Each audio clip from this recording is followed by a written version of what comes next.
Hello there, welcome back. This is going to be the first part of the videos, the first part of our series. Now, with circuit theory, as Doc introduced you, there are several chapters we'll be looking at.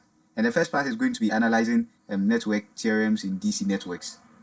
So, all the theorems that we learned, superposition, Norton, Thevenin, we'll be looking at them all over again, like we did in Applied. But this time with an advanced tool of the methods of analysis. So far we've done mesh analysis, and Doc introduced you briefly to nodal analysis. This part of the session is going to be for mesh analysis. Right. So let's get right into it. Now, before we begin, you need to know what a mesh is. So I'll take an example from the slide and then give you the definition for a mesh. A mesh is basically a window in a circuit. In fact, if you are going to apply the mesh analysis, then we say the circuit must be planar. So we can stretch it out on a plane without anything intercrossing each other. Now, this circuit we have here, we can see that this is a window. It looks like a window. That's what we are saying, right? This one too looks like a window.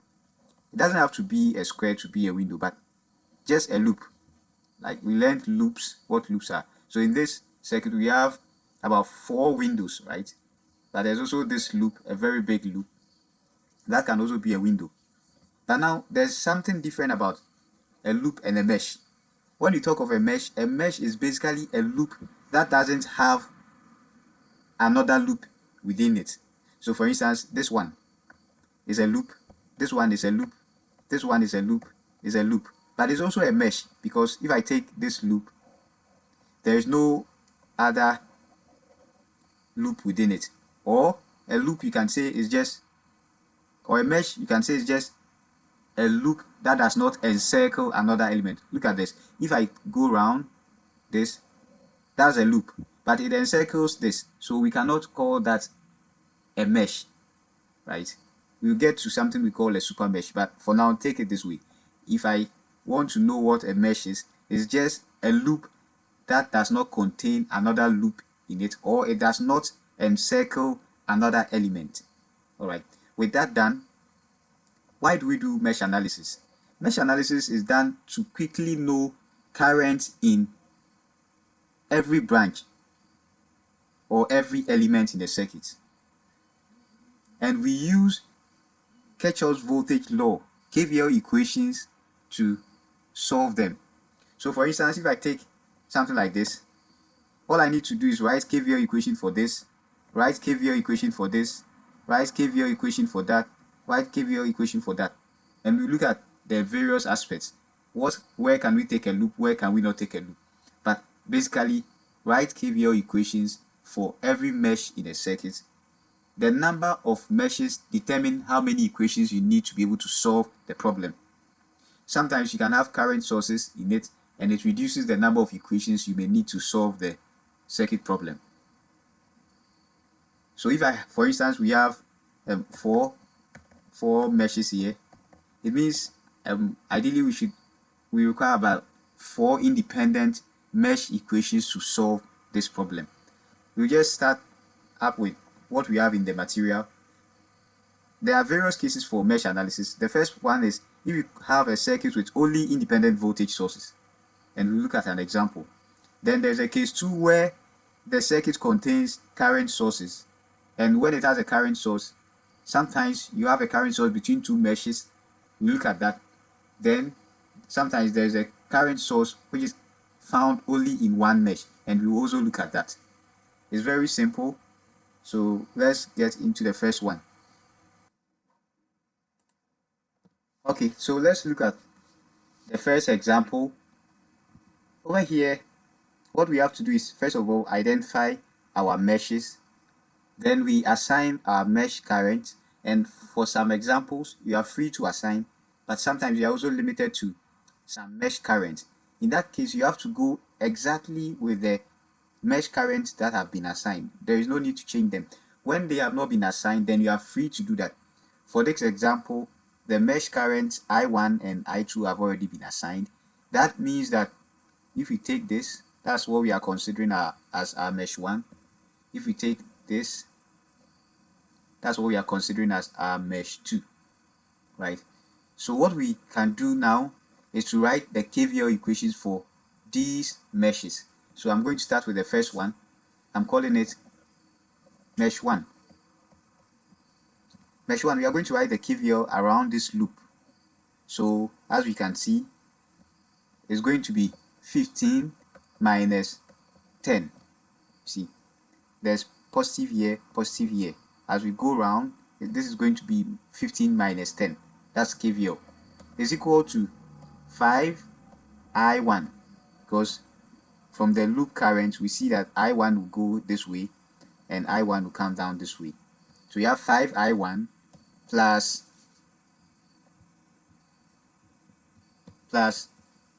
10 I1 minus I2. So when we come here, realize that I2 also go up this way, I2 go up this way, I2 go down that way. We are looking at the direction clockwise, right? So it's going this way, it's coming down this way, it's going this way. That's clockwise. So if we simplify, we are going to have 5 is equal to 15 I1 minus 10 I2. We have our equation 1. Then mesh 2.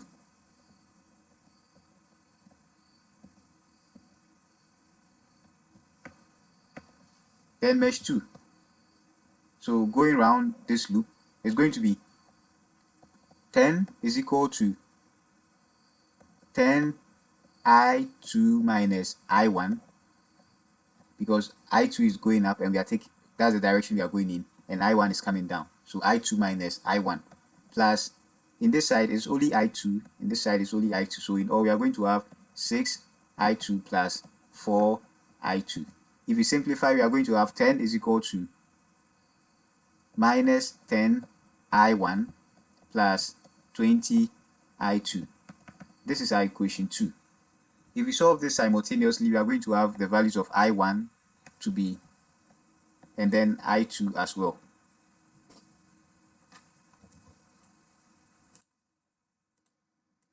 I1 is 1 amp, I2 is also 1 amp. And that's how you solve mesh for the first one. So this is the example with only independent voltage sources. Now let's look at this one. Again, the currents have been assigned and they are all in clockwise.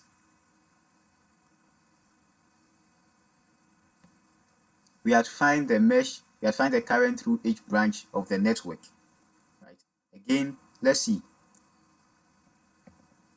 This is our first window, which is our mesh 1. This is our next window, we call that mesh 2, and this is the last window, we call that mesh 3. It means we need 3 equations to be able to solve this problem, right? So we are going to write KVL equations for mesh 1, mesh 2, and mesh 3. So let me clean this, and that's mesh 1. Let's write our KVL is going to be minus 6 is equal to 4I1. Over here I know it's 4K, right? And the voltage is in is 4 to the power 3. The voltage is just normal decimals, right? What it means is that our I is also going to be in milliamps. So you can keep that in mind. Just go ahead. So let's take an example. For instance, if you have the voltage to be, let's say, 6 volts and resistance in 4 kilo ohms, and I take I, is going to be V over R, and that's going to be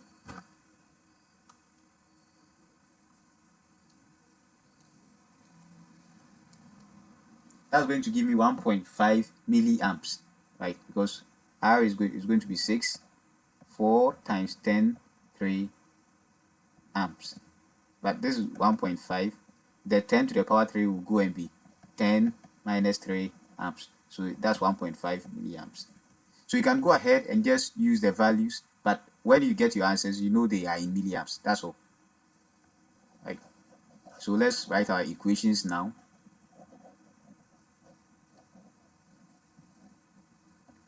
So we have 4I1 plus 6I1 minus I3. So we have I1 going this way, I1 coming this way, I3 is going this way, I3 is going that way, over here is going this way. Now I2 is going up and I2 is going down, right? So let's simplify. It's going to be minus 6 is equal to 10I1 minus 6I3. That's equation 1. Equation 2. Mesh 2 is going to be 6 is equal to 3 on I2 minus I3 plus 9 I2. If you simplify, it's going to be 6 is equal to 12 I2 minus 3 I3, and this is going to be equation 2. Then for our last equation, mesh 3.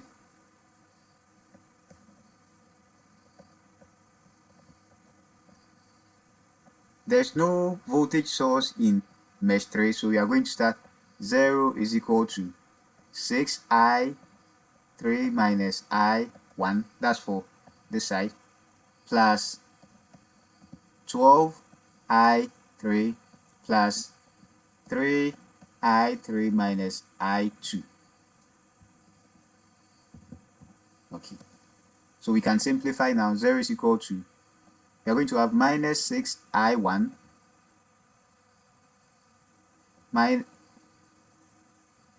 minus 3I2 plus 18I3, and this is equation 3. When you solve simultaneously, you can find the values of I1, I2, and I3.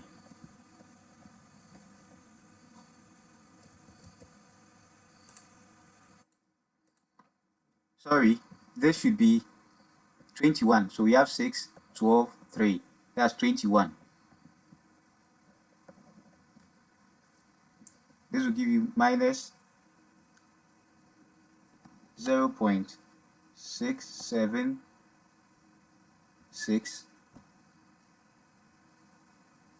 0.468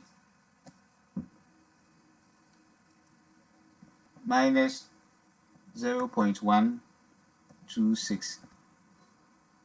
These calculations you can do with the calculator, but the most important thing is that you get your equations correct, and whatever method you know to use, you can use to solve the simultaneous equations. Alright, so that's that part of it. Now we want to go quickly into the next case where you have a current source in it. Now when you have a current source, it reduces your number of the number of KVL equations you have to take by. So if you have one current source, it reduces the number of KVL equations you have to take by 1. If you have 2, it reduces it by 2, and it makes your work simple, right? Let's see this first example. This one has three loops. Mesh currents have not been assigned, so we are just going to take clockwise. Call this I1, we call this I2, we call this I3. Okay, now you cannot take a loop that has a current source in it. You can't take the KVL of a loop that has a current source in it, right? For current sources, circuits that contain current sources, it's very simple. It's simplified because we already know what current is in some of the branches, right? So for instance, over here we have I1 going just in the direction of the 6, so we can say that for that loop I1 is equal to 6 amps. The same applies to this side. We can say that I3 is equal to 8 amps, right? Then the remaining thing is, we are done with this loop, all we have to do is find the equation, the KVL for this, and we can solve our circuit. So the equation is, there's no voltage source, so 0 is equal to 6I2 plus 8 on I2 minus I3, but I3 in this case we've already found it to be 8, so I'll just put it in directly, plus 2 on I2 minus I1, but we also found I1 to be 6, so I'll put it in directly. We can now solve. We are going to have 16I2 minus 64 minus 12, and that's going to give us minus 76. So in all, I2 is going to be 76 over 16.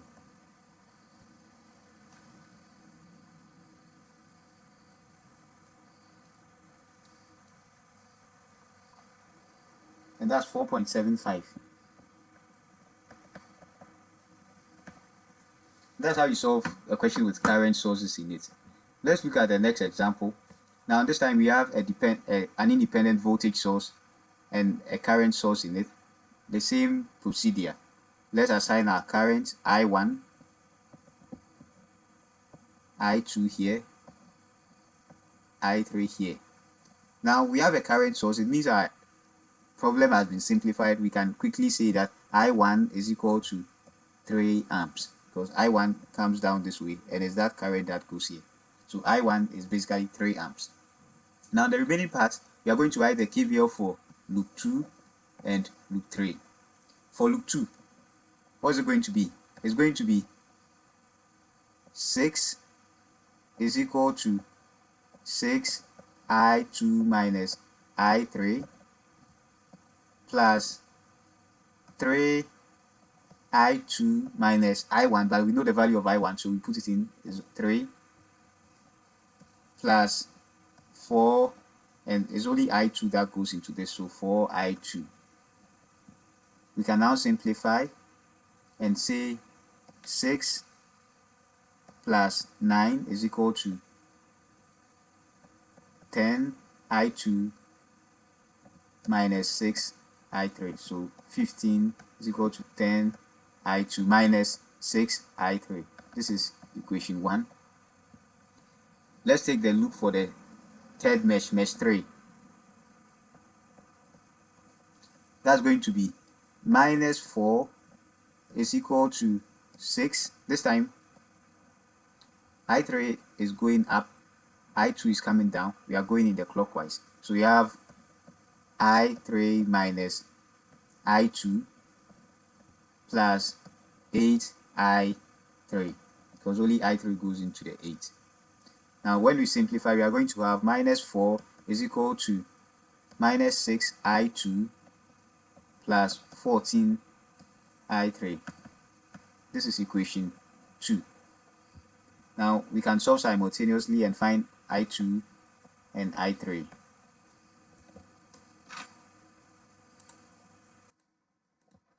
I think there's a problem here, over here. So we have 6 and then 3 and then 4.